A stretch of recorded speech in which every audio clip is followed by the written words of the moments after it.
Good morning, everyone, and welcome to All Saints Church in Falmouth on this special spirit-filled day of Pentecost, as we celebrate and reflect on the gift of the Holy Spirit to the disciples and, of course, to us all. To help us do this, we're going to be spending a few minutes together listening to that rather dramatic account in the book of Acts when the Holy Spirit bursts into the disciples' gathering, and reflecting together on what the Holy Spirit might mean for all of us in our lives now.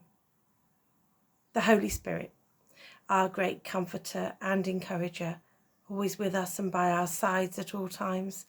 So important and so much needed now, especially during coronavirus, at a time when so many people are feeling isolated during lockdown, losing loved ones and livelihoods. The Holy Spirit as the Spirit of wisdom. Interestingly, wisdom, or Sophia, is female throughout the Old Testament, informing and guiding us. Much needed now too, as scientists seek to understand more about the coronavirus, and as our government starts to make decisions about how we might all leave lockdown eventually and what the new normal might look like. And the Holy Spirit as the Spirit of prophecy and revelation, the Spirit that nudges and challenges us, sometimes coming gently and quietly to us so we're not really aware of it until later when we have that sort of aha moment, and then sometimes coming like a whirlwind, like the rush of a violent wind to the disciples, as we're about to hear in our reading from Acts in just one moment.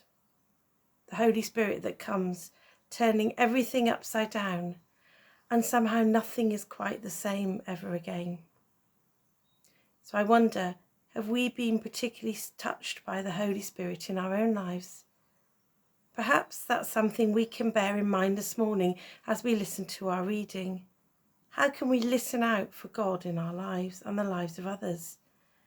I don't know about you, but listening, more than ever, has become a big part of my daily life in lockdown. The beautiful bird song and the rustling leaves. My first cuckoo of spring, which I heard from my garden, which was delightful. The life-giving chats I've had with people over the phone. Even listening to government announcements that haven't always been so good at times. Listening out for advice and new and inspiring podcasts online. Listening in and listening out can all be ways of God speaking to us and the Spirit nudging us. What resonates with you as we share together this Pentecost morning, I wonder. So just briefly to put our reading in context. The disciples find themselves alone after Jesus has been suddenly and dramatically taken back into heaven.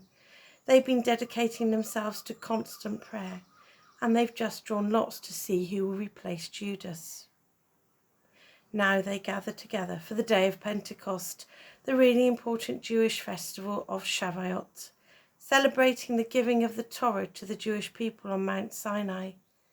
And yet again, there is another dramatic event as the Holy Spirit, whom Jesus himself had promised to them, bursts in. When the day of Pentecost had come, they were all together in one place.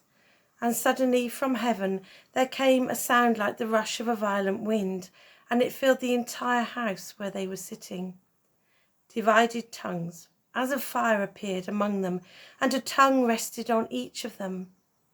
All of them were filled with the Holy Spirit and began to speak in other languages as the Spirit gave them ability. Now there were devout Jews from every nation under heaven living in Jerusalem. And at this sound the crowd gathered and was bewildered, because each one heard them speaking in the native language of each. Amazed and astonished, they asked, "Are not all those who are speaking Galileans?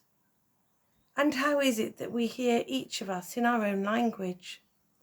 Parthians, Medes, Elamites, and the residents of Mesopotamia, Judea and Cappadocia, Pontus and Asia, Phrygia and Pamphylia, Egypt and the parts of Libya belonging to Cyrene, and visitors from Rome, both Jews and proselytes, Cretians and Arabs.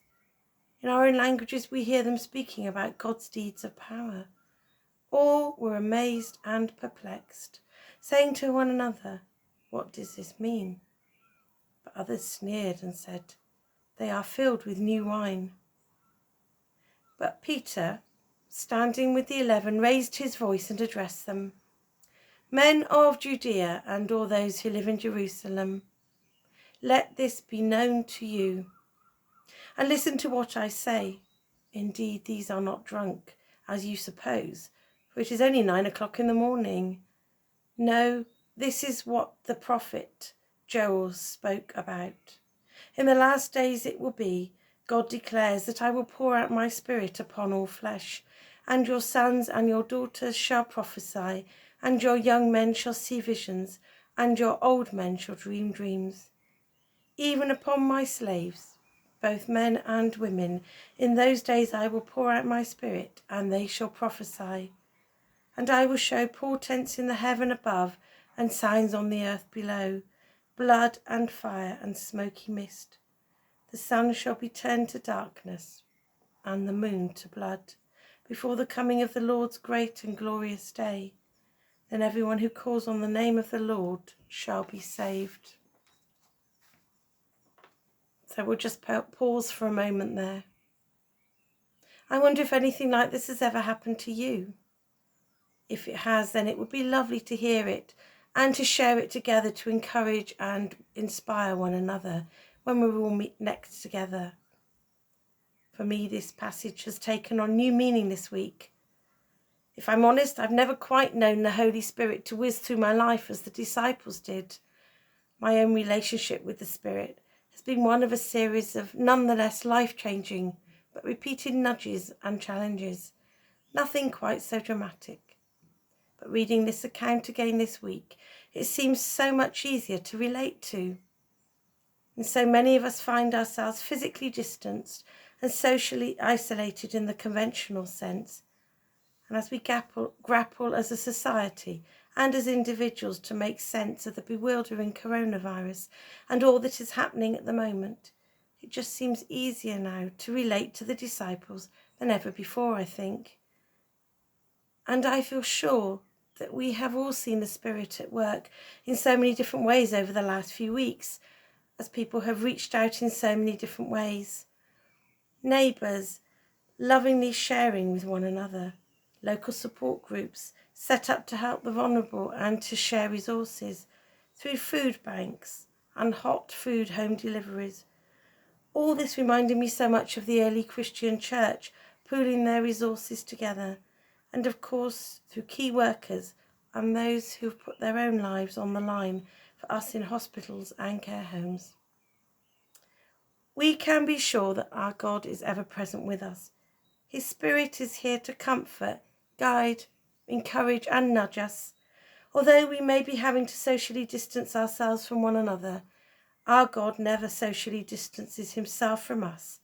And we can know with certainty that we are a Pentecost people living in the light of Christ.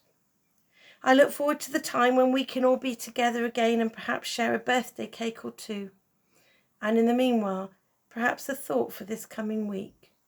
How might we listen out for and be more open to the prompting of the Holy Spirit in our own lives? May you know the Spirit's comfort, encouragement and inspiration this week, and we look forward to seeing you all again soon.